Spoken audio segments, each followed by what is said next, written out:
Arsenal seem to have a different belief and mental fortitude than we're sort of used to seeing. As of right now, who looks the best to lead that title charge?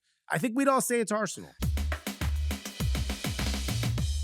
Let's start with Arsenal. They are now top of the league. We got to ask the question, is this the season Arsenal break their title drought curse? Which is why it's our top topic, presented by Buchanan's Blended Scotch Whiskey, an official FIFA World Cup 26 supporter. Nos vamos al Mundial with a Bucanita on hand. So, this is the top topic.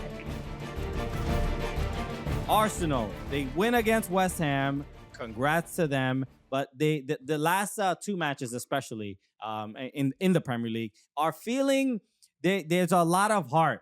There's a lot of belief, especially winning matches. Winning matches late. Liverpool also stumbling a little bit, losing 3 matches in a row. Losing a match late. Yeah, that's exciting to see as an Arsenal fan. Yeah, Arsenal fans love to see it. But is this the season that they can finally get through? So, okay, if you're asking me that, can this be the season? It also feels a little too early to say that. But what are the signs that would suggest to me that we're in a better place to do that than we were in the previous 3 seasons? The biggest issue for me in the previous 3 seasons was not having supplemental talent or comparable talent to our starters to Arsenal starters when one of the Arsenal starters went down with injury or needed to spend some time, right? Take a bit of a break. Bukayo Saka, remember he went that almost like an entire year playing football week in and week out, whether it was, international competition in the league, there was no one to replace him. The hamstrings can only do so much. Right? Yes, he's a young guy, but you can damage a young guy's future by overplaying him, right? And I think it's different per player, but he seemed like he was able to withstand it. But you're also so afraid of all right, what could this mean if he doesn't get a chance to take a break? Also, players like Martin Odegaard, the lack of a striker, right? When in the past we've needed Mikel Merino to come in, someone who's clearly not a striker to try to be a striker. Even in a way, you could say Kai Havertz wasn't supposed to be a striker. He was brought in to be a midfielder and then found some success there. And they were like, all right, well, then you do it because there's no one else. Can you fill in those pieces? Can you have a transfer window that fills in the pieces you need? They did that. They spent a lot of money, but they brought in players that weren't, for the future, that weren't projects. They brought in players, Eze, not a project. Gyökeres, not a project. Both of them over the age of what they typically buy. Still not old, in their peak, but over a little bit older than they usually buy. They went in and they got players that said, okay, we're going to fill in those gaps as much as possible. Even when you thought they were done, they went out and go and get Eze. They're clearly invested. They're clearly backing the manager and saying, all right, this is the season you're going to win. The question becomes, can you put that together, right? Can you do that? For me, that simply means, can you play to your strengths you've had? Can you put yourself in a better position to be prepared for games where your starters are maybe injured? I think the answer is yes. Then can your competition not have one of these lights out seasons, right? We're seeing Liverpool start the season off strong. We're already seeing a couple wrinkles, right? We're seeing a couple dents in the armor. They're defensively. Yeah, they went out and they spent a ton of money offensively. Defensively, they're not nearly as solid as they were before. Without Trent Alexander-Arnold venturing forward, I think you're seeing Mohamed Salah not being as effective. I'm not saying he's not going to be. Clearly, one of the greatest talents the Premier League's ever seen. He's going to find ways to be as effective. And maybe it's also just having more talent around him. But without Trent Alexander roaming forward, he's not as free as he used to be. It's interesting. I mean, I think I mentioned this a couple of days ago. Just like the concern about even making the point of not having Trent Alexander-Arnold, and all this is what y'all wanted. This is what you wanted to get rid of him because he couldn't defend, and now you're kind of missing him a little bit. I also think Jeremy Frimpong is injured, and I think that is a big factor of why they've been losing these games. The spotlight on Florian Wirtz is getting a little hotter. Yeah, because it's like, bro. But this shows Liverpool got some issues that they've got to work out. Yes. Arne Slot's not having a easy a time. The honeymoon's over. Go to the next competition. Manchester City, they're back. Sure. But Rodri going down, this was clearly the one Jenga piece you couldn't take out of this team. It proved to you in the past. Him going down, I don't know for how long. All right, maybe there's worries. Do you have a replacement? No. The answer is no. You do not have a replacement for Rodri.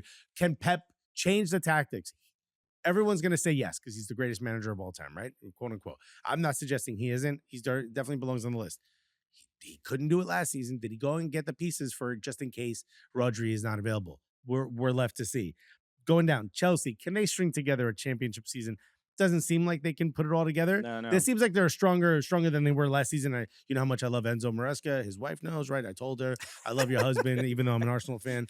Tottenham clearly putting together a good season. Crystal Palace putting together a good season. Those teams still feel like they have something left to prove. If you're telling me the title bout is going to be between Liverpool, Arsenal, and Manchester City, who of those three right now looks the best? And again, early in the season, but as of right now, who looks the best to lead that title charge?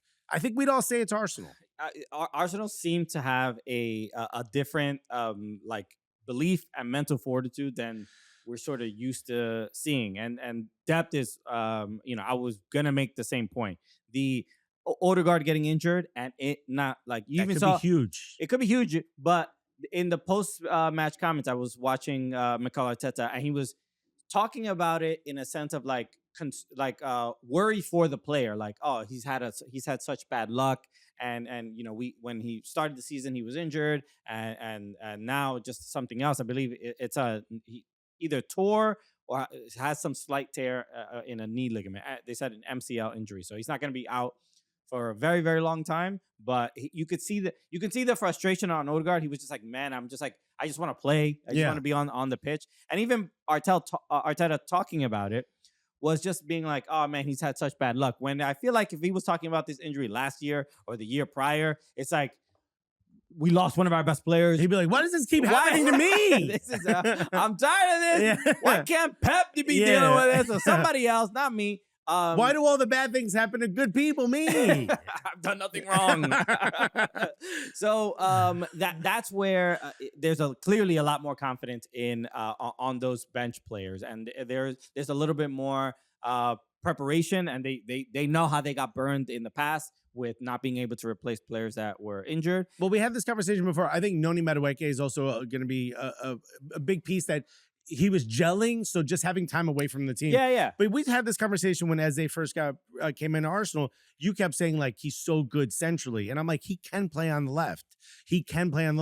Well, now he's going to be asked to play centrally. Sure. And why I'm a little worried with Odegaard coming out, there was a tactic that's pretty new this season that I hadn't seen in the past, right? In the past, if you look at overwhelmingly a lot of the attacks, like a large percentage, came from the right. Always from the right. Sure. Martin Odegaard likes to hang out in the right half spaces, and you got Bukayo Saka there. And it was like those two. It was Odegaard to Saka to Timber, Marino. And then maybe you could break in from that side. Yeah. And even when Kai Havertz was in, he floated a little bit to the right. Like everything was happening on the right. And my huge argument, I kept praying, we've got to do something about Martinelli. I was like, I'm done with this guy, because he was supposed to be that pressure release. If the ball was sent to the left, it was a side was switched. He was supposed to offer something so dangerous, so lightning quick, put a defender on their back heels that other defenders would have to start to kind of move a little bit further to the left and give some more space to Odegaard, Saka, and whoever was the striker at the time. And it just wasn't happening. So I'm like, we need to get rid of him and bring in somebody better. Noni Madueke signs. I'm like, immediately an upgrade on the left. Eze signs. Immediately an upgrade on the left. Martinelli kind of seems to be back a little bit. But when he's not in the game, or even when he is in the game, I've seen Bukayo Saka go to the left as a sub, come into the left, and I've seen Martin Odegaard float to the half space on the left. And they're duplicating their right-sided success on the left. That's something we hadn't seen before. So clearly Mikel Arteta is like, not just the depth, but we're adding tactics. We're adding little wrinkles to the tactics that we've had with the same players we've had before.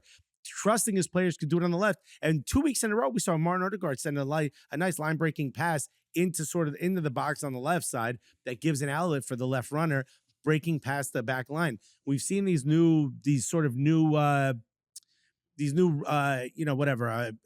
accessories, if you will. This new thing, right? Yeah, This new chance or object that, what's the fucking word I'm looking for? I don't know. Not feature, not tool. No. I don't know, but whatever. I understand what you mean. Well, let's go with feature. There's new feature now that all of a sudden defenders have to protect against, which wasn't there before. Maybe the Gyökeres is a big factor. You notice I didn't even bring him up once? Sure, because one thing I didn't realize. I knew he was like most a striker his size doesn't seem like he would be that fast. he's pretty fast. He's pretty fast, and he's using his muscle to create some space. He's still probably not finishing chances that he should, and like there's a few decisions in the final third that I think he could have gotten a couple more goals already, but that he's like a half second too slow for a shot. Sure, which I think will change. But that threat, and you see it in the Champions League game that Odegaard sent that ball to him, and he just like, he gets excited. Yeah, when those through balls come. I get to muscle somebody. I get to body somebody real quick. But hey, look. So I don't know how much we need to be applauding Mikel Arteta because there has been it's been disappointing. Obviously, all these second place finishes, but Mikel Arteta is now tied for fourth. For most wins for a manager of a top flight English side in their first 300 games. So he's at 177. The record holder is Pep Guardiola with 219. Jose Mourinho, Kenny Dalglish, Jurgen Klopp are the ones who've beaten him. All of those guys have won titles. Yeah. So there's when you look at the points per season for Mikel Arteta, he's at his points per game, 71%. He's currently at this season. That's 2.3 points per game, which is matching the 23-24 season that they had 89 points, but they finished in second place, 2 behind Manchester City. So you can clearly see that the margins are not. Mikel Arteta is not a bad manager, and it's the calls. Even the last 2 years of like, oh, we need another manager. It's like I don't know. That was that's people, a very select, very group. But even still, very loud, but very small group. But the amount, the level of being spoiled to be like, you finish in second, you're like, you're not good enough. We don't want you here, and all this other stuff is like kind of crazy. Yeah, but this is a club that had a lot of glory in the past, and I think a lot of the fans want that, including me, want that to remain. Sure. So finishing second doesn't bring you back to that glory. More than anything, and I'll give Mateta, not Mateta, Arteta. Crystal Palace, great team. Give him some credit, but I think the leveling up of Arsenal's 2 center backs, and then getting Mosquera as well. So Saliba, Gabriel Magalhaes, and Mosquera. This is, to me, a title-winning trio of center backs, and if one of them gets injured, there's not real. Magalhaes, I feel like maybe that you're a little bit more concerned because I think he is maybe the best center, maybe the best center back. But I think I'll say at the least now, he's the best center back in his head, where I get that he is what is it? Like with Voltamade, with he gets in players' head. He's to a degree of you don't do that if you don't believe in yourself. So he's like any little margin to maybe get an extra point here or get extra 2 points, I'm gonna take it. Right. When Voltamade started going like, yo, he hit me. He's like, got him exactly where I want him. Yeah. Well, you gonna cry? He's like, shake my hand. I don't know if you noticed when he scored, he tucked his hand behind his back. Yeah. Every little thing he does is to get in the head of the striker. So I love it. This is the difference I'm seeing with Arsenal. Just like they're becoming a team that other people are starting to hate. They're hating the certain players, and not just because like usually Arsenal players carry themselves in a way that's just like they don't have a Dennis Rodman type. No, most of the time. They were very Arsene Wenger of like, what is it? Walk quietly but carry a big stick. You know what I mean? Sure. Hey, that was who said that? What president said that? Monroe? Is it Teddy Roosevelt? Teddy Roosevelt? Maybe it was Teddy Roosevelt. Was it Teddy Roosevelt? No. Yeah. Was it Teddy Roosevelt or Monroe? Wasn't it the Monroe Doctrine? Or maybe Buddy. Nobody remembers Monroe. Ain't nobody quoting Monroe. I don't remember, but I think it was Teddy Roosevelt. Anyway, Alexis was right. Come on, history buff, Alexis Guerreros. We all know that. But look, they have this is the time to do it because especially with other teams showing a few weaknesses. Arsenal oddly seemed like the most steady, even with the injury to Odegaard. So we'll see how that goes. All right. Before we get to KidSuper, just a quick shout out. We can announce that we will be hosting the Street Soccer USA and Borussia Dortmund Times Square Cup. So this is this Saturday, October 11th. It starts at 9 a.m. Yeah. I think we're gonna be there around noon. Yeah. Relax, everybody. We ain't waking up that early. You don't have to be there the whole day. Yeah. But, no, it's a really cool thing. So Street Soccer USA is obviously a great charity and organization. We've done this before at Times Square. They're building a pitch in Times Square. Yeah. So right by it's like right by 6 guys dressed as Spider-Man. it's a 5v5 between all the Times Square characters. It's all the Spider-Mans versus all the Minnie Mouses. It was a bloodbath last year. It was crazy. Oh, yo, the minis don't play, dog. No, it's a really awesome game, and there's a lot of different teams that play. There's like a youth tournament, an adult tournament. There's some couple big names gonna be there. Couple celebs are gonna be there, including the Cooligans. So Saturday in Times Square, you're gonna hear us in the mic. I don't even need to give you that much direction, but yeah. Last time we had about 30 Dominican teenagers gathered around us with the jokes. So it's like right near the tickets booth. And Yeah. So TKTS. So come through. If you're gonna be in New York, trust me, it's hard to say this in Times Square and mean it. You cannot miss us. I promise you. You will hear us loud and clear in the heart of Times Square. So come through. Saturday, October 11th. So shout out to BVB and Street Soccer USA for the invitation and letting us host. But we're gonna have a great time. So come through Saturday, October 11th. It starts at 9 a.m. So see you there. All right. So with that said, let's get to our conversation with the one and only fashionista, KidSuper. So we'll be right back after this. Ladies and gentlemen, the one and the only KidSuper, everybody! What's good, man?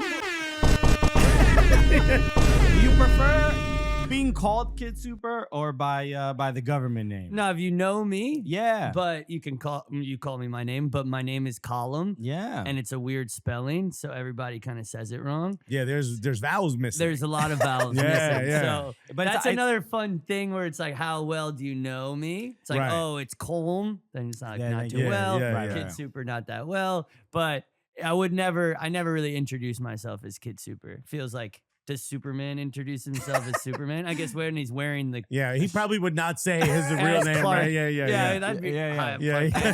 Damn, I gave it up. Whoopsie. Day one. Maybe I should. I don't know. But yeah, I usually introduce myself. Well, that's as a good question because people do call you KidSuper. Yeah. Is KidSuper you or is it the brand? I think both are quite intertwined now, but in this... It was like a little bit of an exaggerated version of who I was when I started. I was like 14, 15 when I started selling t-shirts, and I looked like I was 8. So I really was like this kid super character. That you was look like, 14, 15 now, dude.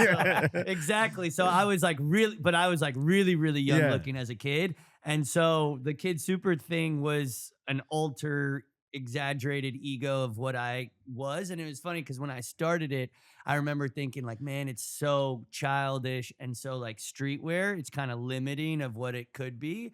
But then as it grew, it slowly kind of pushed me to do crazy, amazing things. So I was like, man, if I called the brand KidSuper, I should be KidSuper. And it was kind of like a self-fulfilling prophecy in a really cool way. And you manifested it. Yeah. Well, yeah. I'm not like a huge like vision board manifest guy, which like a lot of people are. Yeah. But I do write to-do list and try to accomplish the goals. This is now, what is it? Diary of a CEO? Or Yeah. This podcast gonna go 4 hours. Wait. You're gonna give us all Now I gotta be British and pensive? Fuck. Yeah, so my I wake up at 5 a.m. and run. Yeah. You're that dude that puts his face in the ice water. What's it? Between 5 a.m. and 6 a.m. That's one day. Those are always hilarious. 38 days. I love those guys. And also they're like only successful for podcasting. Yeah. I really don't understand like the self-help people that all they do is self-help. Right. Anyone It's like- that's done enough to tell you what they do for self-help is too busy to tell you what they do for self-help. Yeah, like even Tony Robbins, that's his name, right? Yeah. He's only been Tony Robbins. Yeah. He's But the guy on supposedly he stage. is incredible. I've never experienced it. But he's supposedly... Gullible people say that. That's my theory. I'm not buying a ticket. I'll be honest. I don't know. Dude, it changed your... I met some guy who came into the store the other day, and he had the bracelet from like 6 years ago when he went to a Tony Robbins and it changed his complete life. So Jesus. Well, not that knocking dude him. was a bum before. Well, yeah, he wasn't like... You just need someone to tell you, I don't know, maybe drink water. And all of a sudden, this guy changed my life. Yeah, Well, why? Because he has a Well, raspy voice. Now, what if you get Tony Robbins on the show? I'm gonna dude? tell him, you're shooting whack. yourself in the foot. Yeah, you've been lying to people for years, but you've been helping them, so it's all good. You were mentioning about even a streetwear brand being kind of like limiting, and that's one of the questions I want to ask you, because you are one of the most versatile people I ever met. So we got connected the first time we spoke, a couple years ago. Our friend Andrew Schultz connected us because he was like, Colin is big into football, into soccer, and then when I looked more into it, and then you were messaging with us, and you were like, "Yo, I want to meet Ronaldinho." Yeah.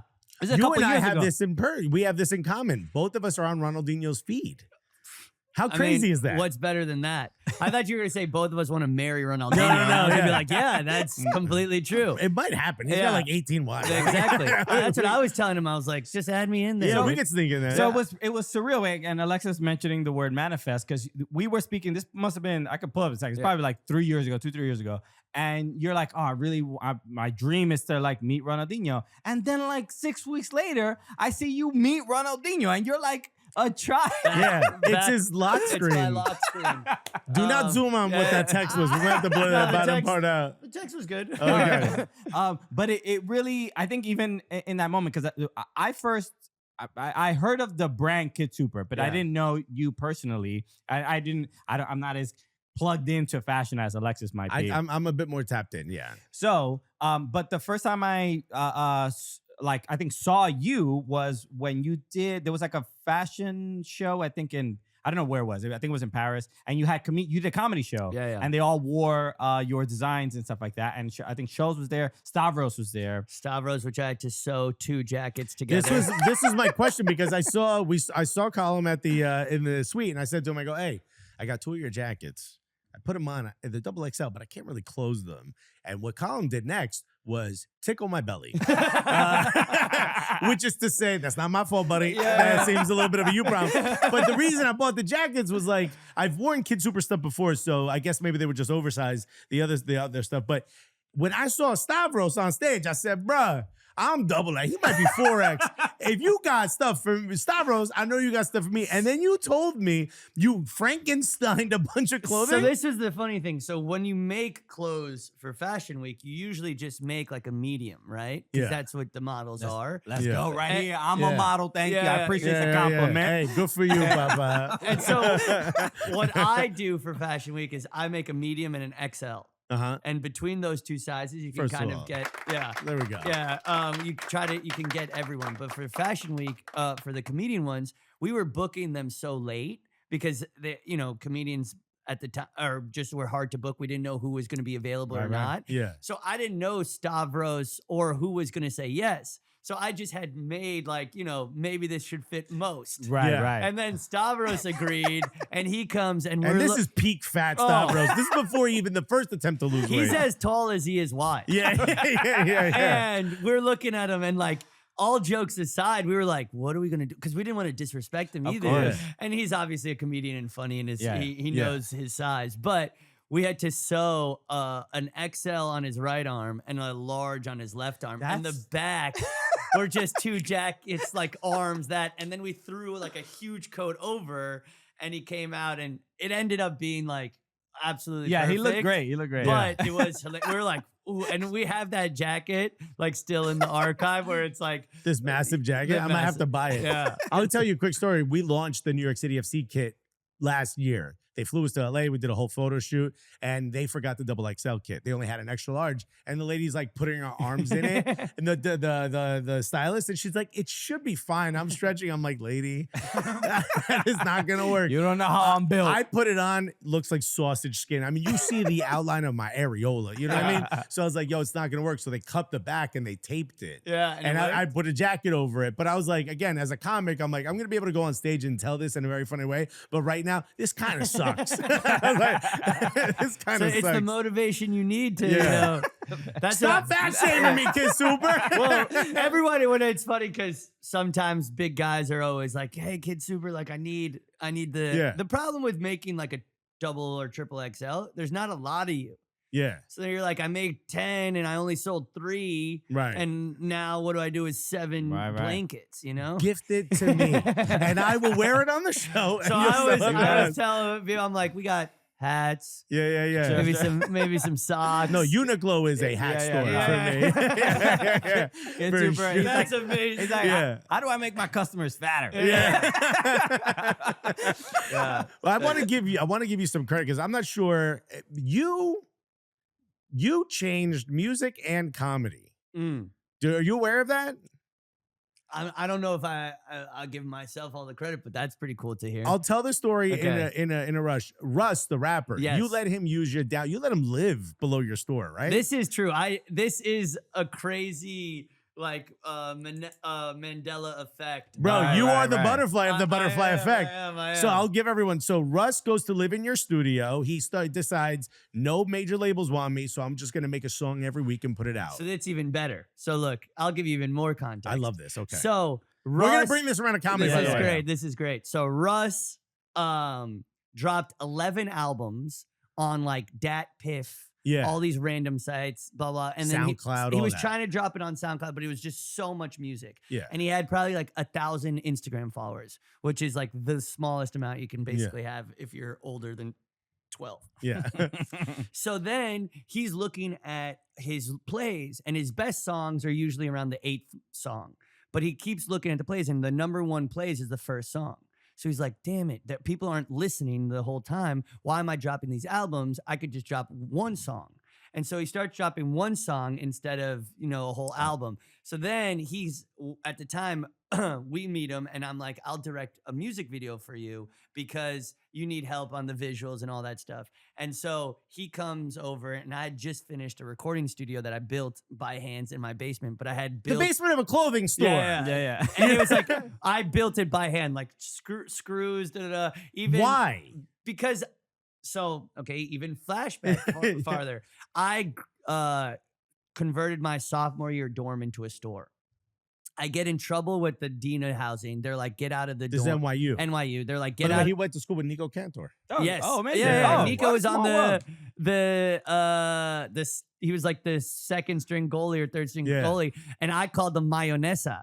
Yeah. Because he has this amazing song that he would sing, and his father is also Andres Cantor. Yeah. And so he was I always worked like, with him for 2 years on Golazo. okay, every and morning. he was always I've like, learned to love him. oh yeah. I But love he always Nico. was saying he's going to be a commentator, and we're like, I guess is Yeah. that even like possible? And now he's like such a commentator. Yeah. But yeah, that's incredible. But so anyways, I'm at NYU selling out of my dorm room. I get kind of kicked out of my dorm room for it. I look on Craigslist for the whole summer trying to find a spot. I found a spot in Brooklyn that has a bathtub as one of its images. I'm like, I could totally live there. So I move in there with a girlfriend at the time. And then I was gonna say something funny, but It's a comedy show, buddy. Go for it. yeah. She's not dead, but she's dead. No. Yeah. No, just kidding. How Shout they out. should be. Shout out to Tony Ann. Let's go. No but- government names. Yeah. Okay. Sorry. But so then I have this store. I have my classes set up Monday, Tuesday. I'm working the store Wednesday to Sunday, and no one's coming in. The store is the apartment you moved Yeah, into? yeah. Okay. And so, but it's got a storefront, and I'm like, I thought you just start a store and people start coming. Like that's how this Right. works. But I was in the middle of nowhere underneath the train.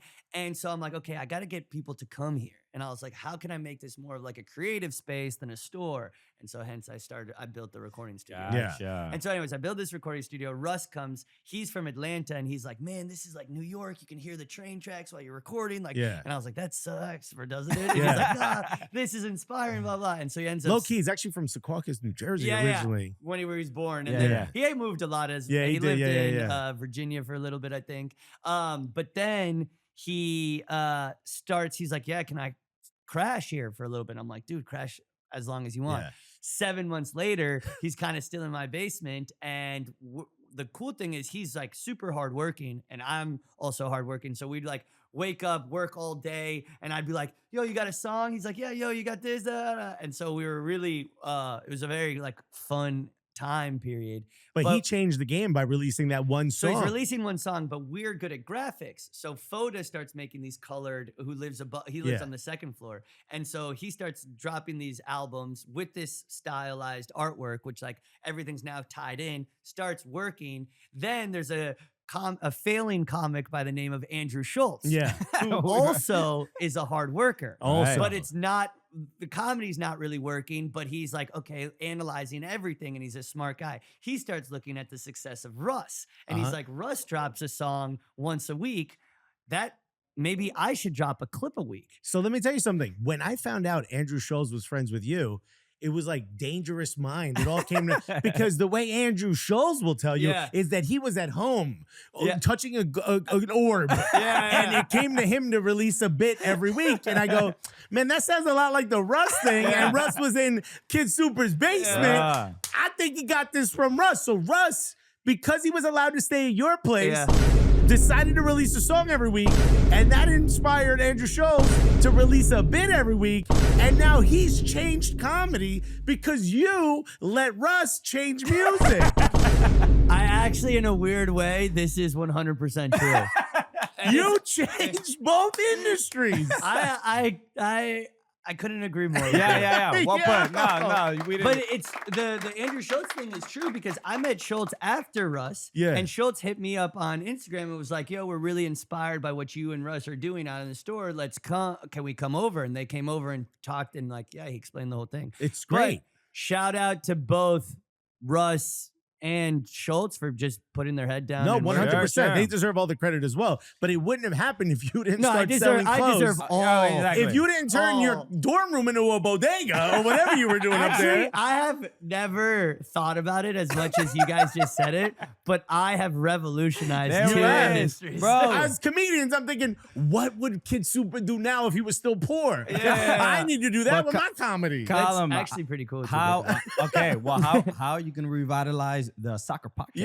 Yeah. Throw I don't know some- about the soccer podcast game, but I do think we're like this thing that I did really actively try to revolutionize, and I'm still trying, is soccer. You're wearing one of and, your and kits. it's why I want to give you in the U.S. soccer, I might be give me a little bit of bro. This is what our MO. This is the 10th And- anniversary of our podcast, and our whole goal is to raise the popularity of the sport. Yeah. here. exactly. And you are sort of like you're weirdly the embodiment of like everything this show is about, right? So whether soccer, comedy, and obviously fashion when it Bad comes decision maker with storefronts.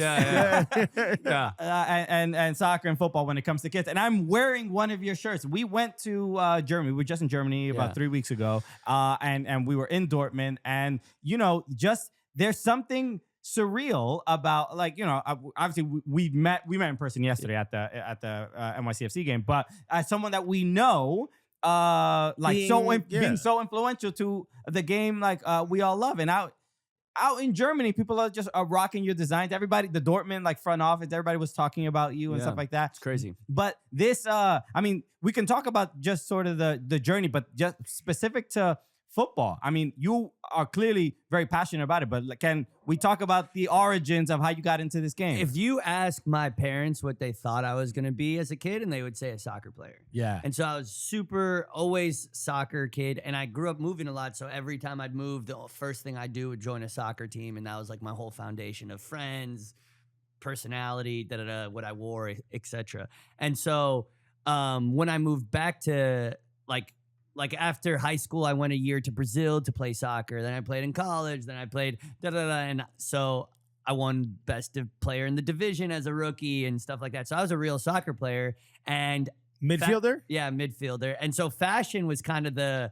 second or third thing. One of the toughest industries, your fallback plan? I was always good at school. Like I was good at school, art, and soccer.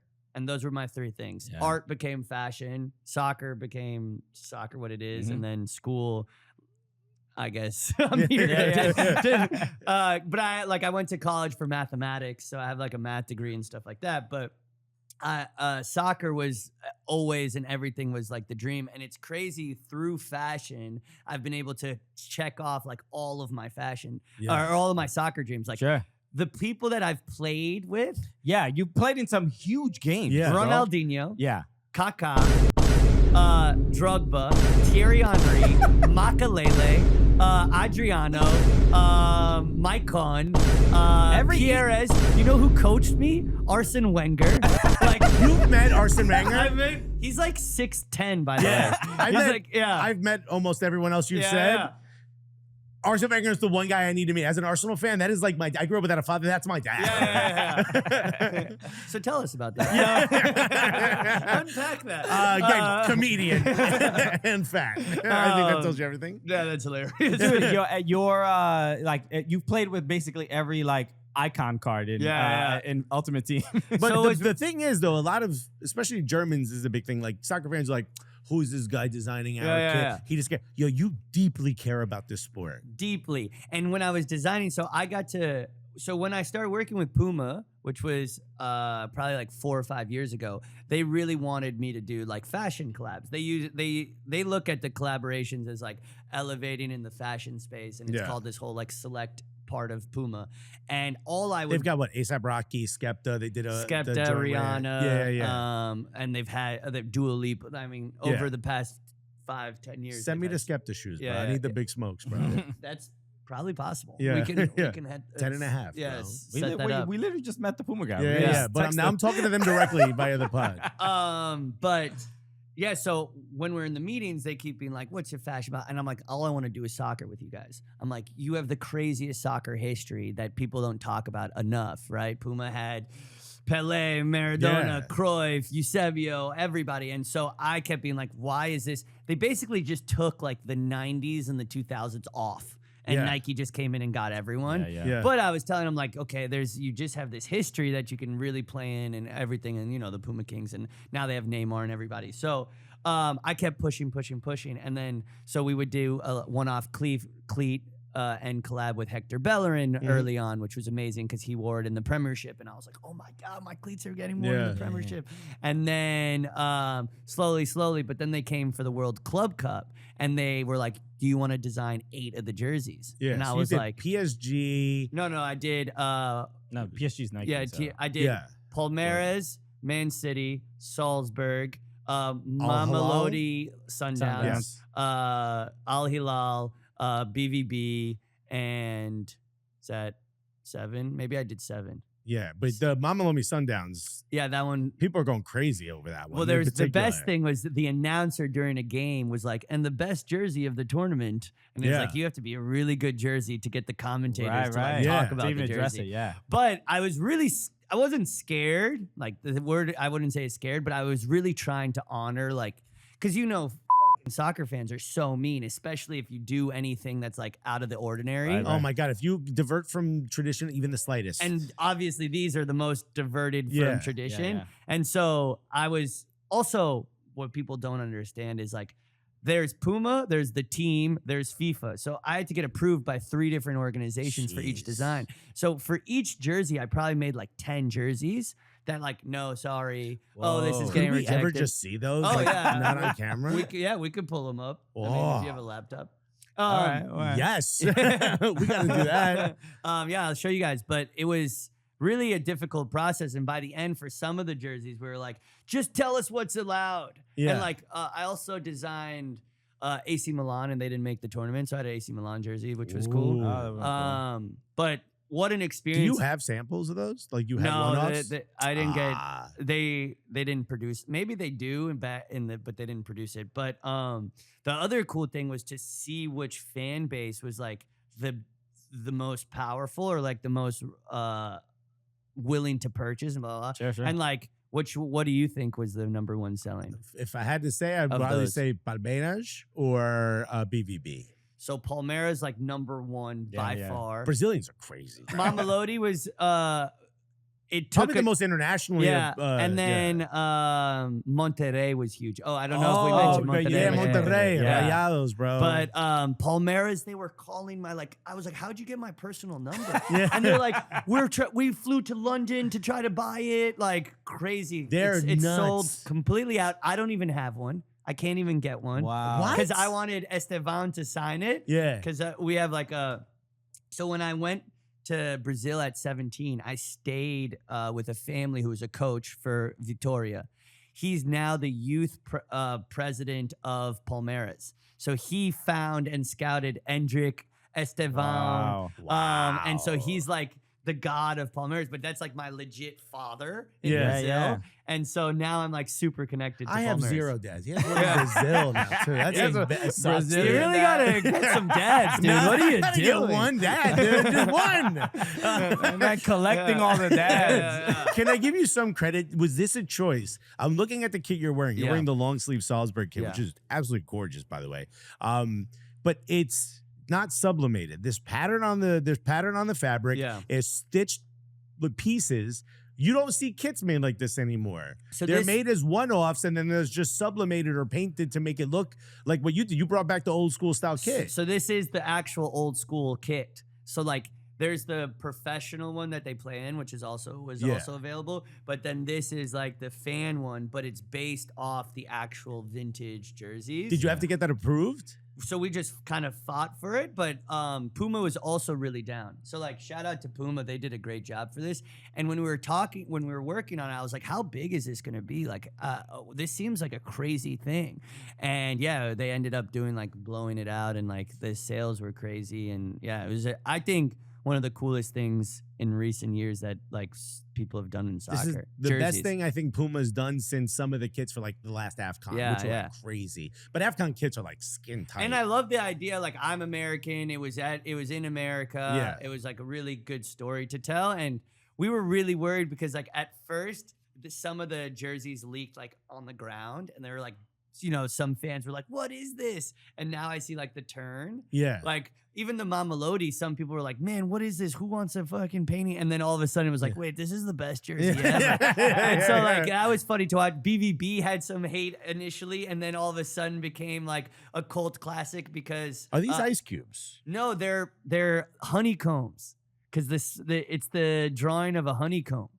Really? Oh, I see the pattern now. Yeah. People didn't know. They were like, what is it? It's To me, it was like, I call it the cocktail kit because it looks like Yeah. ice at the top. See, so like exactly, we had to tell the stories. There's all like why we did everything, and but yeah, BBB was a hard one because we got denied a lot. Yeah. Well, we were just in Germany, and especially we go on these like Bundesliga media trips, and we're the only comedians there. Yeah. So we've sort of managed to find our niche, but we're like sort of welcomed by like the industry. But anytime we suggested anything a little unorthodox, they're like, oh, no, we do not do that here in Sorry, Dortmund. this is Germany. This is, we have rules Well, here. they have BVB has a funny thing with Puma because they did one of the jerseys that looked like the sinking ship. I don't know if you're familiar with this. Oh, is this the one that had the Yeah. the building background? But it looks like a sinking ship, and then they lost like in the last game to Well, the that thing. was- yeah. So everyone blamed the jersey.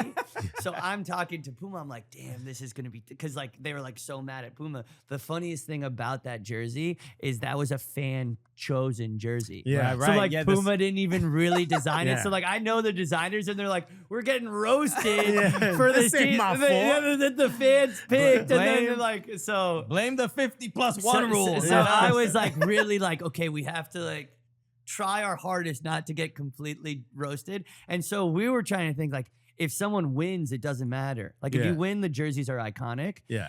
And then fucking no Puma team won. Yeah. And I was like so sad because I was like, oh, Man City's got a shot. Then Man City lost to Al Hilal, which Yeah. is both of my jerseys. Yeah, yeah, yeah. And I'm like, oh, we took out each other. It's like So- you're watching your children I know. fight. I was like, but what a crazy moment to like watch a game where you design both of the jerseys. I mean, it must be surreal for you. There was another one where Esteban was wearing the Palmeiras kit and him and Messi exchanged shirts. Yeah, So yeah, I there is remember a that. world where there's a KidSuper column jersey hanging up in Messi's house. Right. Which is just insane. In to your think brain, of. he hung it up. Yeah. Forget Messi's hanging up in all those other kids Esteban's he's ever jersey. exchanged. That one's hung up. Yeah. Maybe there's a world where he was like, "That's a nice kid." Yeah. And he's just like, maybe I should wear it. Whoever designed this, Yeah, yeah. really good job. All right, welcome back. Let's get to our interview with KidSuper. This is absolutely incredible. And by the way, we recorded a very long interview, so this is a part of it. If you want to see the whole thing, we are uploading that tomorrow at noon on our YouTube. So make sure you check that out because the beginning is absolutely hilarious. We're gonna fast forward a little bit. Here's our interview with KidSuper. I'm a Ronaldinho stan. Yeah, Which that's is clear. Barca. But I was gonna say, what era do you point to the most? Because some people say Milan, some people say Barca. No, the Milan one is just that's not the era. Okay, I mean, I'm letting It's you. an amazing era. I think but it's the not- kid too. The kid is so iconic. Well, the squad was iconic. Yeah, of course. Ronaldinho is like kind of just hanging out with like every superstar ever. That squad should have won so much, but I think they were all. There's an amazing podcast with Prince Boateng talking about Ronaldinho being there. And the joke was, or the inside joke was like, we're playing poker, but it was just they're at the club. Yeah. And Ronaldinho calls Prince like 1,000 times and Prince is next to his wife, and there's a club in the background. And you hear Ronaldinho be like, poker, poker. And it's like, the wife is just like, he's clearly not playing poker. But I love the idea of like, I mean, Ronaldinho's just the best. Is my absolute idol. I'm sure you have, except the early Barca managers when Messi got in. Yeah, Everyone else would agree. Yeah. I think. I'm sure you have plenty of Ronaldinho stories already. We have. Did you tell him our Ronaldinho story? From the EAFC? No. Before that, from. From. Have we ever said this on the podcast? I think we have. All right, An well, exclusive. I think it is. So this is our Ronaldinho So story. there's what is it? 2021, if I'm not mistaken. 22. 2022. We get flown out to Liverpool to tour Goodison. He's an Everton fan. So I'm. Arsenal's playing away, so they're doing a whole thing. It's like the Cooligans Day, basically. We're doing we're filming a documentary for of for like this us match touring of- it. of By our- the way, Highbury, same designer of Highbury designed Goodison Park. Okay. So I never got to go to Highbury. I was too poor until the Emirates came about when I finally started making money. So I could never go. So this was closure for me to get to see like what the inside of the stadium looks like, get that experience. Yada yada yada. We're on our way. I happen to have met one of Ronaldinho's business partners. And I messaged him and say, we're at a gala. We hosted a gala, and Yeah. the guy's like, I work with Ronaldinho. I'm working on his app or whatever. We'd love to get you guys involved somehow. I said, we'd love to. I messaged him. I said, hey, we're gonna be in England. I know you're in England. Are you in like Liverpool or London? We can maybe meet up. And he said, what days are you gonna be there? And I tell him the days. He goes, I might have something for you. Ronaldinho's birthday party is gonna be happening in Dubai. Would you like to host it? I mean, I don't care what words come next. You have to fight a line. The answer is yes. Ronaldinho's I'll birthday mortgage my party. house. Yeah. Ronaldinho's birthday party. And I said, yo, here's the thing. What day is it? It's the day before the match. Yeah. So we promised Arsenal we're going to go. I'm sorry, Everton. Guess what? We're not allowed. We were supposed to interview a bunch of players. We're not allowed to talk to anybody associated with the club match day -1, which is that day. Yeah. So I said, there's a way this could work. The game is at night. Can you fly us? We're interviewing people the day before. Can you fly us that night to Dubai? We host the event. We fly back on the red eye. We get there before the match. They said, taken care of. We're like first class on like Emirates, the whole nine. It's me, him, I'm getting goosebumps. bro, me, him, and our videographer. We're texting the videographer like, oh my God, We're bring your on passport. He's on the phone. He's a homie, right? He lives in London. He's like, what's going on? I'm like, Dubai, we're going to a birthday party. He's like, I can't tell my wife. This is crazy. Right? We're like, everyone's going nuts. We're like, everything's ready to go. We're texting. Everything's confirmed. We're in Liverpool. We're still at that time where we have to do like COVID tests. So we're like getting him to go to the store to get COVID tests for us in case we have to get it to the flight. We're going to stuff him in our backpack. Everything is planned. Everything's perfect. 2 days before, we get a text. We're struggling finding Ronaldinho. So I was like, oh, okay.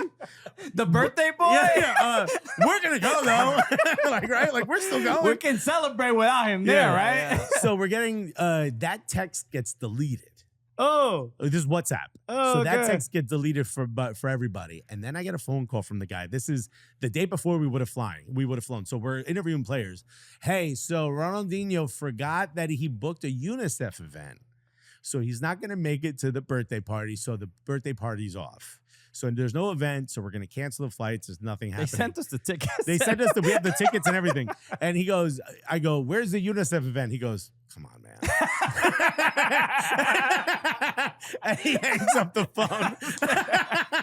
So that was I was on the edge of my seat. No, so were we. up man. until the EAFC event. We had that was which was what 3 or 4 years later. Yeah. We had never met Ronaldinho until that moment. I said to the photographer, I need you to do me a favor. There's like 7 photographers at the ZA event. I need you to get one photo of me making Ronaldinho laugh. It'll be just for me. It will make my life if I can make this man laugh. And I know he speaks Spanish, so I'm dropping stuff in Spanish. It's him and Sean White playing on the same team.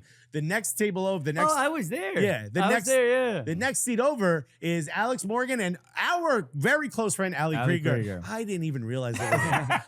All I was doing was hanging out behind Sean White and Ronaldinho, trying to make him laugh. I make him laugh. I said to the photographer, I go, "Did you get any photos?" He's like, "Nah, man, they pulled me into another area. I don't think I got it." I'm like so pissed off. I'm like, I can't believe this didn't happen. The next day I start getting texts while I'm asleep. And I look, Ronaldinho posted a photo of me making him laugh in his feed. It's like the first photo. I'm like, oh my God, in a way, kind of full circle. Wow. That was a roller coaster. Yo, we were I'm like, this what close. was the Dubai party like? We were this close to being in Dubai. Oh. Even my wife was like, what's this Ronaldinho player like? And I'm like, yeah, he's a chill Yeah, guy. chill. He's a chill He guy. works at UNICEF. Yeah. He cares about the people, you know?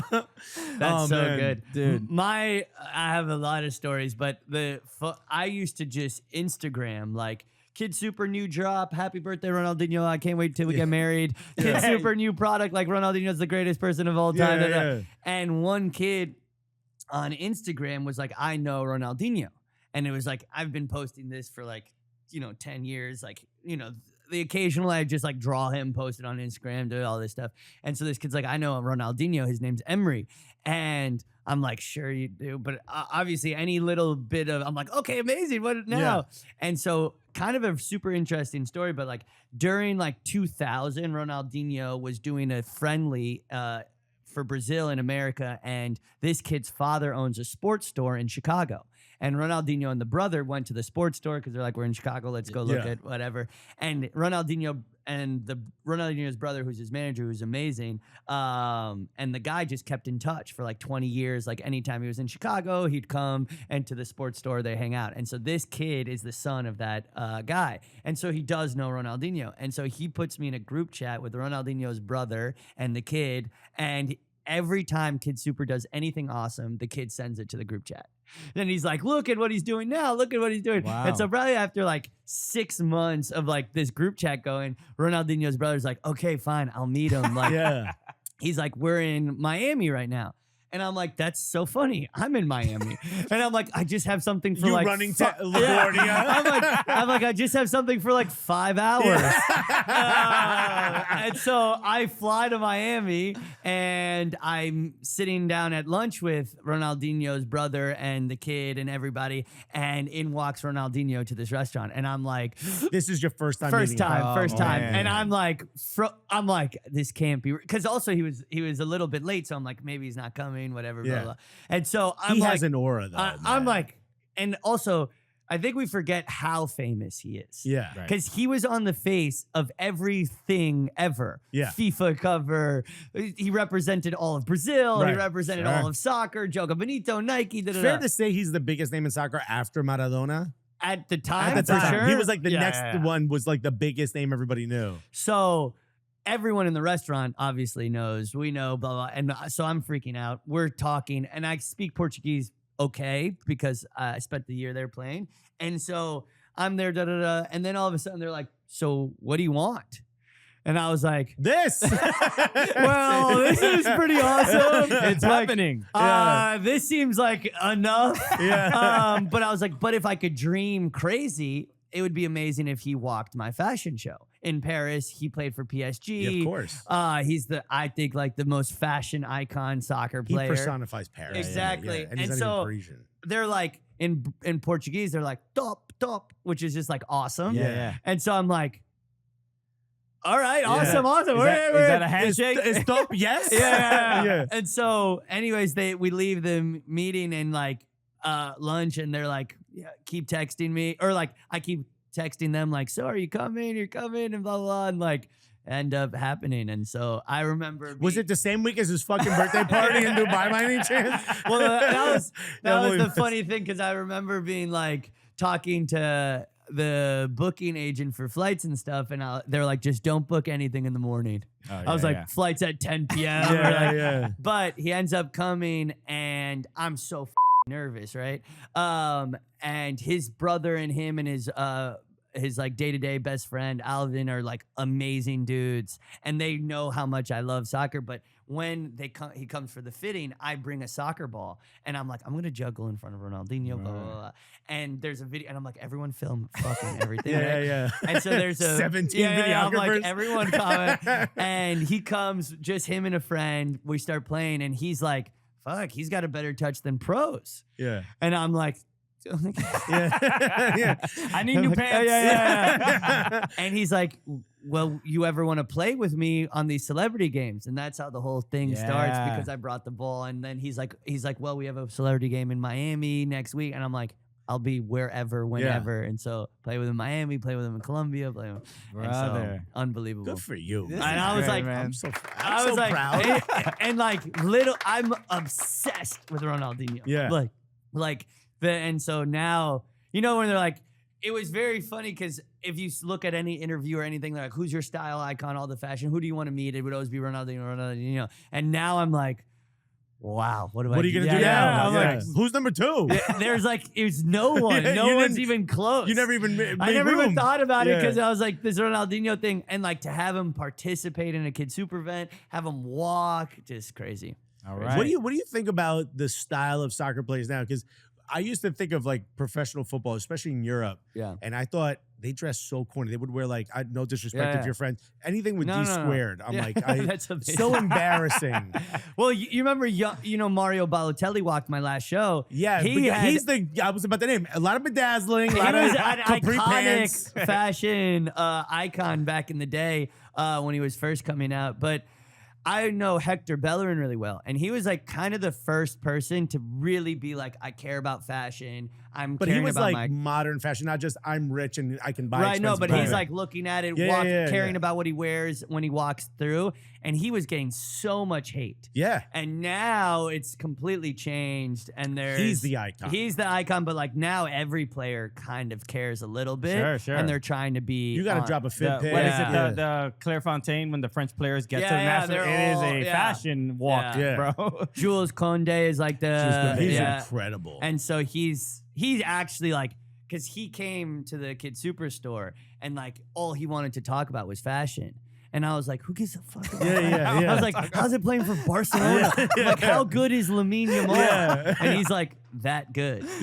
We'll meet players from Europe, and I'm like, I got to hang out with Thierry Henry, Yeah. and all I want to do, I was at, I can't say that part of the story. I'll Yeah. tell you that off the record. But I was hanging out with Thierry Henry at one point. And I'm like, remember that free kick against Chelsea? And he's done this a million times. He's like, what's it like being on stage when someone Dude, they heckles? ask I'm us like, about I'm like, comedy all the I'm like, time. who cares about that? Yeah. I don't care about Well, I it. have people like Thierry be like, wow, I can never do what you do. I'm like, what you've done is way harder. What have you seen when you have a statue? No, it's funny when they're talking about fashion as well. Or they I'm want like, to talk NBA or yeah. NFL. I'm like, I don't care about the Giants right now, dog. Yeah, no, that is a funny moment where you're like, who cares at Yeah. all about what I'm doing? You are the gods. Exactly. So, When are you gonna make a Knicks jersey, bro? so we're kind of with, I mean, this might hurt, but we work with the Nets.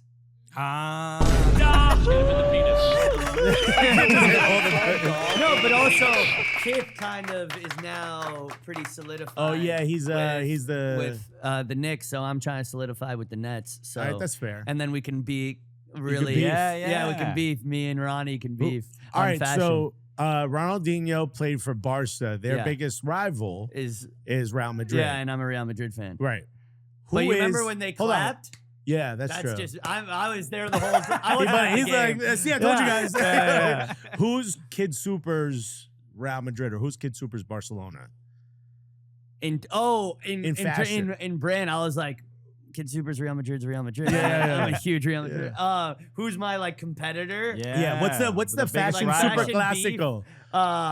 The Kithico. Yeah, the El Kithico. Great name for the game upstairs. Who do I don't have too much.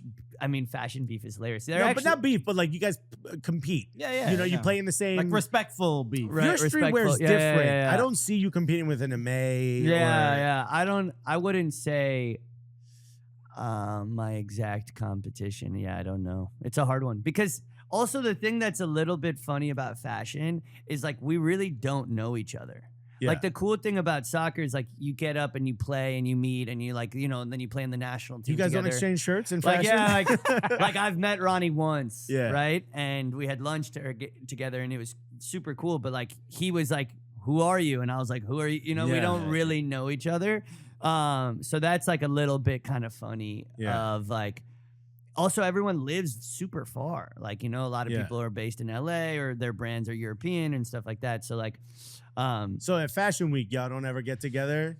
we try. Yeah. Like there's people trying to do it, but not really. Really? It's like I think there's like probably more beef than there is like camaraderie. That's unfortunate. Which is like kind of weird because you're like, this is so Yeah, like- unserious. Yeah. But like people are like more like, it's not that we're beefing, but it's more But they're like, those bitches put a fifth button. Yeah. I'm the fifth button. Everybody knows cannot that. believe that was my.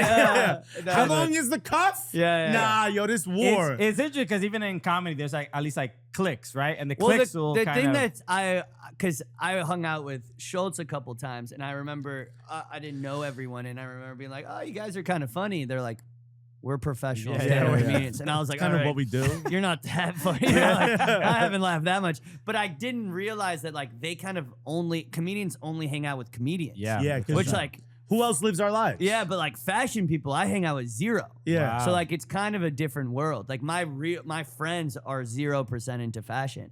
And so that I was really, because I guess maybe I assumed that comedy was so competitive that you wouldn't want to be around your friends because like you'd be stealing each other's jokes or like kind of grow to have similar styles. That can happen. That That's can a good part. happen. But the first part couldn't be further No, from the you- But truth. like, okay, you were just talking about like the shirt being ripped, blah, blah. Now I could on stage, like, I got this vet friend, and then it's like, wait, that's my material. But the community would we scold you. self-police. We Yeah, self-police. It would be like- But like, that's what I just assumed. Like, you guys live the same lives, which is like, or similar lives. You're getting similar inspiration for jokes. Maybe you don't want to live similar lives, so you can get. But I get No, it. No, yeah, I yeah, get I it. don't know. I could see why you would Yeah. assume that, but it's furthest from the truth. Maybe we'd all be better if we stopped being such Yeah. good friends. but Maybe. I was really surprised how much comedians are friends with comedians. No one else understands us. Yeah. And I think that's the biggest thing. It's like my wife, who's a nurse, Yeah. she has all her friends are now comics because I've been in this world Right. since 2009. So she's friends with female comics, some of the biggest names in the world. And she's like, no one else would understand. If I wasn't married to a comedian, I couldn't be your friend. Yeah. Because I couldn't understand the way you think, the way you talk to people, because we have no filters. You know what I mean? Right. We say what comes to our mind. Well, also, I've hung out a couple times where you guys are like kind of like one-upping each other Yeah, and yeah. jokes, or like everyone wants to have like the but yeah. and you're like, all right, guys, like, and like, oh, good tag, and I'm like, what the hell's that? yeah. That's a nice bit. I'm You like, got him in your shirts, though. Yeah. You know about tags. No, though. but Let's go. now well, I don't know if you know this, but we do monthly comedy shows at the KidSuper store. Well, we were Yeah. gonna bring it up. But Yeah. yeah. Okay. Yeah. I'll have to swing by and check. One Yeah, out. you Sure. could. You should come and like. I think what's been fun is every time they get on stage, we give them some KidSuper, and we Nice. kind of give them like outlandish KidSuper stuff. Yeah. So they spend the first minute kind of being like, "What am I wearing?" Yeah, and yeah, stuff yeah. like I think that. I saw Sam Morril, and Yeah. I'm like the person who would least Yeah, be dressed in but- super. Then he got into it, Yeah. and then he was looking and like, "Oh, I look pretty good." Yeah. And like, so He it's dresses like a substitute teacher at like a very poor public school. yeah, and I think that's his like a whole life. Yeah. Like that's his Yeah. whole personality. Yeah. But I've enjoyed a ton meeting and hanging out because I was always like the funny guy in growing up, Right. and like Well, you can't do it all, Colin. no, I Yeah, wasn't yeah. saying Yeah. no, I wasn't saying I was doing, but like so I always loved comedy and was always fucking around, especially in the fashion world, which like people take quite seriously, and so. We were always like, damn, how can we get into this? And it was cool that, again, like this fashion world has kind of checked off a lot of my like loves outside of fashion. Being able to like do a comedy show, being able to do the soccer stuff, being able to do the film stuff because we have to do short films and Yeah. stuff like that. So What's left? What's left for Colin? shout out to fashion. Yeah, I mean, I think building on all the foundations that I've done. So like, what's the next step of a fashion or a comedy show? Do I do like a little festival? Do I do a festival that combines fashion, art, comedy is something that and music is something that I've always dreamt of doing. So yeah, I think it's like all the stuff that I've touched, building on it.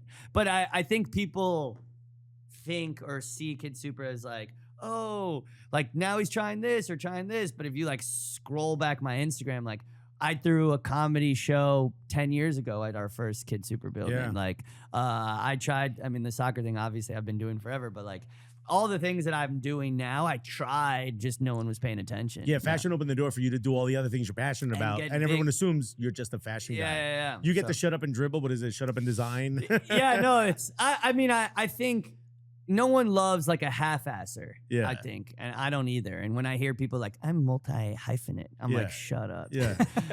And then they're like, Colin, you're multi-hyphenate. I'm like, I would never say it out loud though. Yeah. But I try really hard in all of the respective fields. And so I think now it's cool to see them hit the level that they've hit. It's awesome. it's fantastic. I want to mention this because we're excited to be doing this. We're going to be hosting the Times Square Cup with BVB. So I think a lot of people are going to see these shirts out there. So the Times Square Cup is they partner with Street Soccer USA, and they build a pitch right in the middle of Times Square. We did it 2 years ago. Yeah, we did it 2 years ago. They've done it the last couple of years. I don't know if you're playing in it. It's a I 5. heard it's October 11th. I heard it's October 11th. So yeah, if I'm in town, I'm playing. Okay. Okay. And I've seen you play. You By the way, are- Ronaldinho requested you be there. Yeah. If Ronaldinho's there, we'll both be there. No, but it's an exciting thing. I mean, for us, I mean, we do like commentary on a lot of these games and stuff like that. So, like what I said earlier about just merging all these different passions, the fact that we not only can do comedy within the confines of soccer, but the fact that we've been like welcome, and BVB has been nothing but kind and welcoming. So even All of Bundesliga's all really Bund- cool with yeah, us. it's funny because Which is shocking because you think of Bundesliga as like no jokes at Yeah. all. No, Right. they look at us and go like, when are they going to stop? They do invite us back. and that's the awesome thing. And when like we went for the first time to Germany in 2018, and even then, like that, it's sort of a risk for Yeah. them to like stick their neck out and be like, hey, we think these guys offer something to the German game. Like it's just not even a thing I would crazy. thought about. Who like, knew Germans might be like kind of cool? They might be pretty cool. If you get to know them. I did Germany's Next Top Model. Did you really? And I was on it with Heidi Klum. Get out of And here. I was like a special guest. And yeah, so I flew to Germany, and like that was a crazy production. And supposedly Germany's Next Top Model is like huge there. Really? So like, yeah, it was a crazy. They've got beautiful models. I mean, we all know them. But it was also, I was like, am I supposed to pick which is the yeah. but- You're cool. That's I feel like Yeah. what you would say. Come on, Kid Kid Colin, Super. thank you so much for coming through. He touched every button. We had to wipe the whole thing down. Bro, he brought his there's glitter all over this thing, bro. It's gold dust. our soundboard is bedazzled. Yeah. But no, shout out to Colin.